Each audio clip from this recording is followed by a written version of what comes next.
जय हिंद राष्ट्रबंधुओं। मैं डॉक्टर कुमावत जयपुर राजस्थान से आप सभी देशवासियों को आज गणेश जन्मोत्सव उत्सव के महापर्व गणेश चतुर्थी के पावन पर्व पर आप सभी को मेरी ओर से मोकड़ी मोकड़ी बधाइयाँ। ये गणेश जन्मोत्सव भाद्रपद की शुक्ल पक्षी चतुर्थी को हर साल अपने देश में बड़े धूमधाम से मनाया जाता है। और जब इसकी बात आती है कि ये 10 दिन तक क्यों मनाया जाता है, तो शिव पुराण के अनुसार ऋषि वेदव्यास जी ने गणेश जी को 10 दिन तक महाभारत की जो कथा सुनाई, उससे उनका जो तापमान था वो बहुत ज़्यादा हो गया। तो वहाँ जो सरोवर था उनमें उनको एक तरह से स्नान करवाया गया, जिससे उनका जो तापमान था वो कम हुआ। और उसी के अनुसार ये पावन पर्व गणेश चतुर्थी से लेकर के अनंत चतुर्दशी तक 10 दिन तक मनाया जाता है। और फिर उसको प्रतिमा को किसी भी सरोवर में विसर्जित कर दिया जाता है। अब बात आती है कि गणेश जी की मूर्ति जो विसर्जित की जाती है वो पहले मिट्टी की बनाई जाती थी, और मिट्टी के बनाने का भी एक अलग ही लॉजिक होता था। उससे ये संदेश मिलता था कि ये शरीर जो है मिट्टी का बना हुआ है और आखिर में मिट्टी में ही मिल जाता है। वैसे हर घर में द्वार के ऊपर गणेश जी की जो प्रतिमा होती है, हर घर में अपने सनातनी धर्म में विराजमान रहते हैं गणेश जी। और उसमें जो बढ़िया मूर्ति किस चीज़ की है, तो उसके लिए ये माना जाता है अपने धर्म के अनुसार कि जो आग का पेड़ होता है, उस आग के पेड़ की जड़ में स्वतः ही गणेश प्रतिमा बनती है, और अगर वो मिल जाती है तो सबसे उत्तम मूर्ति माना जाता है। और आजकल उस चीज़ को लेकर के एक तरह से वो अपने आप या प्राकृतिक रूप से तैयार न होती है। ये बहुत ही कम मात्रा में और बहुत ही कम आग के पेड़ों की जड़ों में ये पाई जाती है। तो उसका एक विकल्प आज के जो कलाकार हैं, उन्होंने उस आग की जड़ को अपने हाथ से एक तरह से बहुत ही बढ़िया रूप में गणेश जी की प्रतिमा बना करके देते हैं, जिसको हर घर के द्वार के ऊपर एक तरह से विराजमान किया जाता है।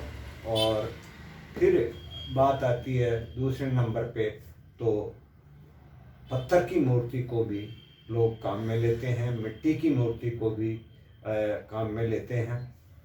तो इस तरह से ये मूर्ति ये गणेश जी की सबसे उत्तम जो होती है वो आग की जड़ से जो स्वतः तैयार होती है प्राकृतिक रूप से, उसी को सर्वोत्तम माना गया है।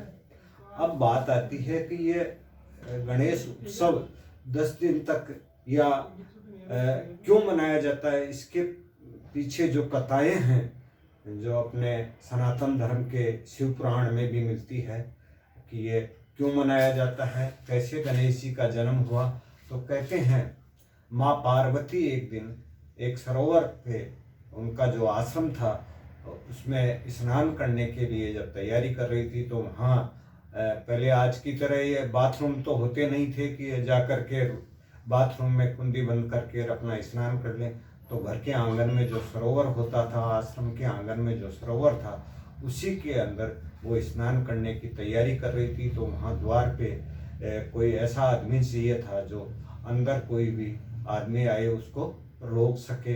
तो उसके लिए उसके पास में कोई चीज़ नहीं दिखी, तो अपने मैल से एक गणेश जी का के रूप में एक मूर्ति तैयार की और उसमें प्राणों की प्रतिष्ठा करके और द्वारपाल के रूप में उस सरोवर उस आश्रम के द्वार पे खड़ा कर दिया।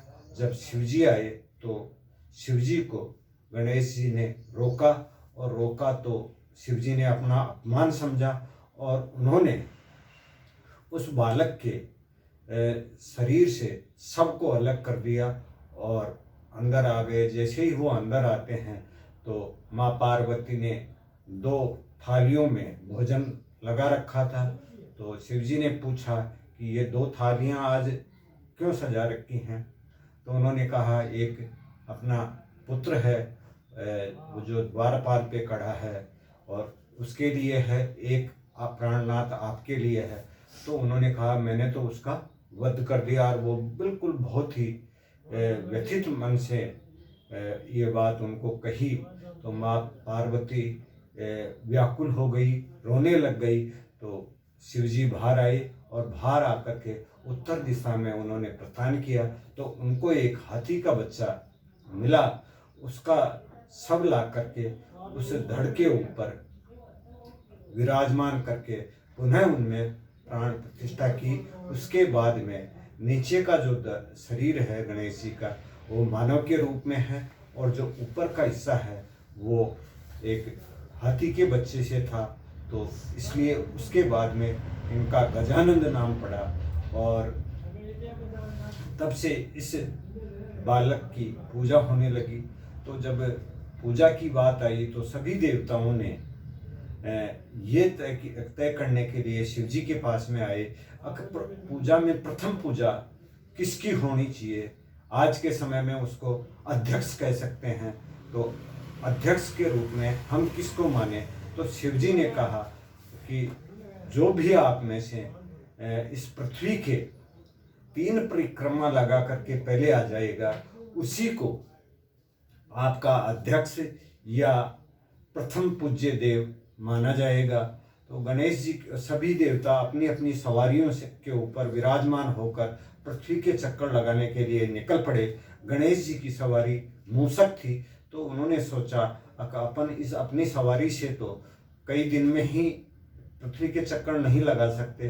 तो उन्होंने जो गणेश जी की माँ पार्वती और शिव जहाँ विराजमान थे, उन्हीं के 3 परिक्रमा करके आकर के खड़े हो गए। उनकी इस बुद्धि की चातुर्यता से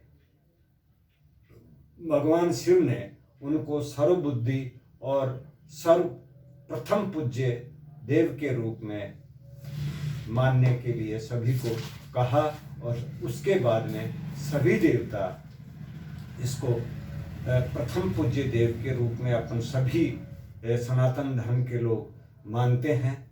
और 10 दिन की जैसे उत्सव के रूप में मनाने की बात आती है तो 1893 में बाल गंगाधर तिलक ने एक अवसर की तलाश में थे, अंग्रेजों के खिलाफ लोगों को एकजुट करने के लिए, एकत्रित करने के लिए। तो उन्होंने गणेश चतुर्थी के दिन को उत्तम मान करके एक बड़ा उत्सव के रूप में लोगों को एकत्रित करके और जो आज़ादी की जंग थी, जो आज़ादी की आवाज़ थी, उसको लोगों तक पहुंचाने का एक माध्यम बनाया। उसके बाद ये घटना 1893 में महाराष्ट्र में घटित हुई थी। उसके बाद में इसको एक तरह से पांडाल के रूप में महाराष्ट्र में सबसे ज़्यादा 10 दिन तक मनाया जाता है। और 10 दिन के बाद में किसी भी सरोवर में इस प्रतिमा को विसर्जित कर दिया जाता है। तब से ये एक तरह से उत्सव के रूप में 10 दिन तक अपने देश में मनाया जाता है।